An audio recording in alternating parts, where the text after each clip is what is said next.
पिछले कुछ दिनों में एक सवाल जो सबसे ज़्यादा पूछा गया वो ये कि सीसैट का जो पेपर होगा 5 जून को उसको किस तरीके से अटेम्प्ट करना है। सीसैट जो कि हमारा प्रीलिम स्टेज में सेकंड पेपर होता है, क्वालिफाइंग इन नेचर, जिसमें हमारे को 67.67 मार्क्स चाहिए होते हैं। किस तरीके से हमारे को अटेम्प्ट करना है सो दैट उस पर्टिकुलर स्टेज को हम क्लियर कर पाएं और हमारा ऐसा सिनेरियो ना हो कि पेपर 1 जो जीएस का है वो तो क्लियर हो गया लेकिन सीसैट का जो कट ऑफ है वो क्लियर नहीं हुआ। समझते हैं। अनअकैडमी में सब्सक्राइब करने के लिए you have to use the referral code Madhu Gupta 10% discount के लिए। डिस्क्रिप्शन बॉक्स में टेलीग्राम चैनल का लिंक दिया, उससे जरूर ज्वाइन करिए।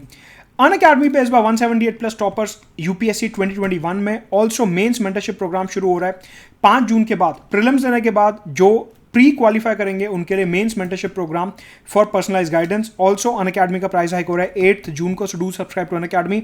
सीएससी श्योर ऑफर चल रहा है जहां पे 2 साल के लिए अगर आप सब्सक्राइब करते हो तो 1 साल का सब्सक्रिप्शन आपको एब्सोल्युटली फ्री मिलेगा। ऑल्सो नए बैचेस शुरू हो रहे हैं 8 और 15 जून से, इंक्लूडिंग मेरा करंट अफेयर्स का बैच जो 8 जून से शुरू हो रहा है अनअकैडमी पे। ऑप्शनल के कई सारे बैचेस शुरू हो रहे हैं 5 जून के बाद से, so do enrol for Unacademy optional batches as well. अगर हम सबसे पहले सीसैट का पैटर्न देखने की कोशिश करें तो 80 क्वेश्चन आते हैं और हर एक क्वेश्चन जो है 2.5 मार्क्स का होता है। मतलब कि अगर आप उस क्वेश्चन को सही अटेम्प्ट कर रहे हैं तो आपको प्लस 2.5 मिलेगा, लेकिन अगर आप उस क्वेश्चन को गलत अटेम्प्ट कर रहे हैं तो नेगेटिव मार्किंग 0.833 की होगी। तो देखिए यहां पे क्वेश्चन का वेटेज ज्यादा है और नेगेटिव मार्किंग भी काफी ज्यादा है। हमारा जो जीएस का पेपर होता है पेपर 1, वहां पे +2 और -0.66 होता है। यहां पे +2.5 और 0.833 है, राइट। तो यहां पे आपको यह समझना है कि नेगेटिव मार्किंग सीसैट के पेपर में ज्यादा होती है क्योंकि नेगेटिव मार्किंग हमेशा 1/3 होती है और यहां पे 1/3 क्या हुआ 2.5 का 0.833। तो यहां पे नेगेटिव मार्किंग भी ज्यादा होती है और इधर जो कट ऑफ रहता है वो रहता है 67.67 मार्क्स का। एक हाइपोथेटिकल सिनेरियो लेते हैं कि मान लीजिए आपकी एक्यूरेसी 100% है। अगर आपकी एक्यूरेसी 100% है तो आपको सिर्फ 27 क्वेश्चन अटेम्प्ट करने हैं और 27 क्वेश्चन अटेम्प्ट करने के बाद आप जो है 67 मार्क्स के आंकड़े को क्रॉस कर जाओगे। ये तो ही एक बात कि 80 में से सिर्फ आपको 27 क्वेश्चन अटेम्प्ट करने हैं अगर आपकी एक्यूरेसी 100% है। अब ह्यूमनली तो ये पॉसिबल नहीं है कि एक्यूरेसी 100% हो जाए, गलतियां तो होती हैं एग्जाम में। ये तो हम मान नहीं सकते कि आप 100% क्वेश्चन जो अटेम्प्ट कर रहे हो सारी सही कराओगे, ऐसा तो पॉसिबल है नहीं। यहां पे आपको एक जो पर्टिकुलर फॉर्मूला ध्यान में रखना है वो ये है कि जितने ज्यादा आप तुक्के मारोगे नेगेटिव मार्किंग आपकी उतनी ज्यादा होती रहेगी और सीसैट में नेगेटिव मार्किंग ज्यादा होती है। मतलब कि आपको और ज्यादा मशक्कत करनी पड़ेगी 66.67 मार्क्स के आंकड़े को क्रॉस करने के लिए। यहां पे एक टेक्निक है। सीसैट के पूरे पेपर को हम 3 पिलर्स में डिवाइड कर सकते हैं। एक लॉजिकल रीजनिंग, एक क्वांट और डेटा इंटरप्रिटेशन और इंग्लिश रीडिंग कॉम्प्रिहेंशन। अगर हम इंग्लिश रीडिंग कॉम्प्रिहेंशन समझने की कोशिश करें तो over the period of time इसका डिफिकल्टी लेवल जो है वो काफी ज्यादा इंक्रीज हुआ है। इंग्लिश रीडिंग कॉम्प्रिहेंशन का डिफिकल्टी लेवल काफी ज्यादा इंक्रीज हुआ है। 2021 में 21 क्वेश्चंस थे लॉजिकल रीजनिंग से, 32 क्वेश्चंस क्वांट डेटा इंटरप्रिटेशन से, जिसमें डेटा इंटरप्रिटेशन का सिर्फ एक ही क्वेश्चन था, बाकी 31 क्वेश्चन जो थे वो क्वांट के थे। और इंग्लिश रीडिंग कॉम्प्रिहेंशन से हमारे को 27 क्वेश्चन देखने को मिलते हैं।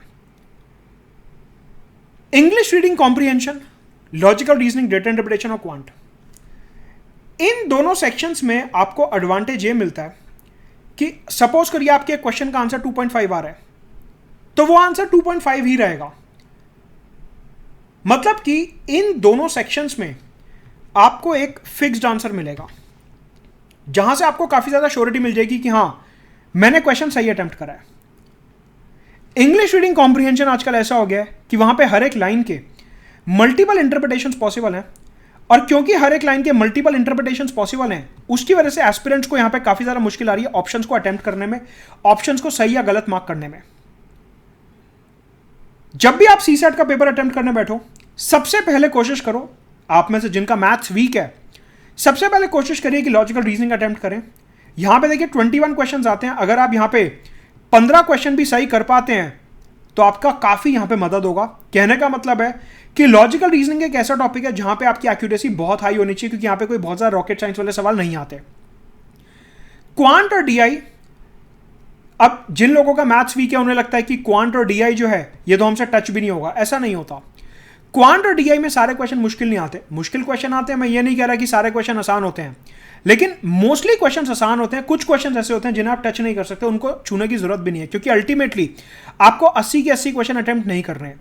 मतलब यहां पे जो मैं स्ट्रैटेजी आपको सजेस्ट कर रहा हूं वो ये स्ट्रैटेजी है कि इंग्लिश रीडिंग कॉम्प्रीहेंशन के ऊपर अपना रिलायंस कम से कम रखिए। उसका कारण यह है कि इंग्लिश रीडिंग कॉम्प्रीहेंशन जो है आजकल बहुत ज़्यादा अनप्रिडिक्टेबल हो गया और उनको समझ के ऑप्शन वहां पे टिक करना बहुत कंफ्यूजिंग है, क्योंकि हमें नहीं पता कि यूपीएससी उस पैराग्राफ को किस तरीके से इंटरप्रेट कर रहा है। जब भी आप पेपर उठाओगे सीसैट का एग्जाम हॉल में, सबसे पहले फोकस रखिए लॉजिकल रीजनिंग पे। सबसे पहले लॉजिकल रीजनिंग करेंगे। इंग्लिश रीडिंग कॉम्प्रिहेंशन आ भी रहा है तो उसको बात के लिए रखेंगे। सबसे पहले लॉजिकल रीजनिंग करेंगे। अगर आप यहां पे 10-15 क्वेश्चन सही कर पाते हो, आपका कॉन्फिडेंस अपने आप ऊपर जाने लगेगा। क्वांट और डीआई सेकंड नंबर पे करेंगे, और आखिरी में जब आप क्वांट, डीआई और लॉजिकल रीजनिंग कर चुके, तीसरे नंबर पे आप इंग्लिश रीडिंग कॉम्प्रिहेंशन उठाओगे, क्योंकि इंग्लिश रीडिंग कॉम्प्रिहेंशन तक जब तक आप आओगे, आप majority of the paper solve कर चुके होंगे और आप में एक कॉन्फिडेंस आ चुका होगा कि हाँ, अब मेरे 66.67 मार्क्स ऑलमोस्ट मैं वहां पे हूं या इससे ज्यादा ही मैं स्कोर कर लूंगा। इंग्लिश रीडिंग कॉम्प्रिहेंशन मेरे को सिर्फ सेफ साइड के लिए सॉल्व करना है। कहने का मतलब है इंग्लिश रीडिंग कॉम्प्रिहेंशन को अपना main primary source of marks मत बनाइए, क्योंकि आजकल ये काफी ज्यादा अनप्रिडिक्टेबल हो गया। अनलेस आपकी इंग्लिश बहुत ही अच्छी है, इन क्वेश्चंस को अटेम्प्ट कर पाना थोड़ा सा मुश्किल है आजकल। फॉर एग्जाम्पल अगर हम ये क्वेश्चन देखते हैं, a man complete 7/8 work in 21 days, मतलब कि वो एक पूरा काम कर पा रहा है 24 डेज में, ठीक है। How many days will he take if his work is further increase by 50%? अगर उसको 50% काम और दे दे तो कितने दिनों में काम कर लेगा? देखिए, एक काम पूरा 24 दिनों में कर रहा है तो 50% काम कितने दिनों में करेगा? 12 दिनों में। 1/8 काम उसका यहां पे रहता है। 7/8 काम कर रहा है 21 डेज में, तो 1/8 काम कितने दिनों में करेगा? 3 डेज में करेगा। और यहां पे आपका आंसर आ गया कि 12 दिन उसको चाहिए 50% काम पूरा करने के लिए, बचा हुआ 1/8 काम पूरा करने के लिए 3 दिन, मतलब 15 दिन। ये मैंने जल्दी में सॉल्व करा है, वरना मैंने यूट्यूब वीडियो में अपने दूसरे में इसको डिटेल में एक्सप्लेन करा हुआ है। यहां पे मैं बस एक पॉइंट प्रूव करना चाहता हूं कि इस टाइप के सवालों में अगर आपका आंसर आ रहा है तो आ रहा है, नहीं आ रहा तो नहीं आ रहा। मतलब अगर आपको एक क्वेश्चन नहीं आता तो नहीं आता, फिर उसको छोड़ना ही बेटर है। अगर आ रहा है तो फिर आंसर आपका आ ही जाएगा। अब कॉम्प्रिहेंशन देख लो, 2021 का कॉम्प्रिहेंशन है। It is certain that seditions, wars and contempt or breach of laws are not so much to be imputed to the wickedness of the subjects as to the bad state of dominion. For men are not born fit for citizenship but must be made so. Besides, men's natural passions are everywhere the same, and if the wickedness more prevails and more offences are committed in one commonwealth than in the other, it is certain that the former has neither enough pursued the end of unity nor framed its laws with sufficient forethought, and that therefore it has failed in making quite good its right as a commonwealth.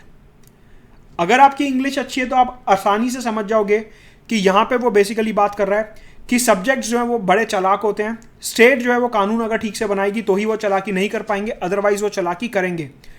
इस paragraph को समझना और फिर 4 options में से एक choose करना कि कौन सा इसके नियरेस्ट है, मेरे हिसाब से जिनकी इंग्लिश बहुत ज्यादा स्ट्रांग नहीं है उनके लिए एक टीडियस टास्क है। यहां पे आपको ढूंढना कि इसमें से कौन सा मोस्ट लॉजिकल या रैशनल इन्फरेंस है।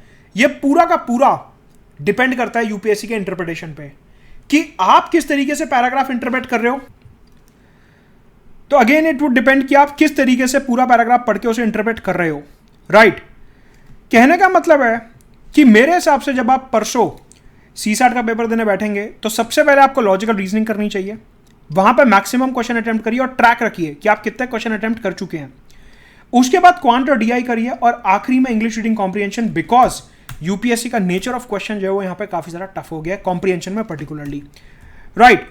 तो रुकेंगे यहाँ पे। अनअकैडमी में सब्सक्राइब करने के लिए रेफरल कोड मदद गुप्ता। Let's crack it.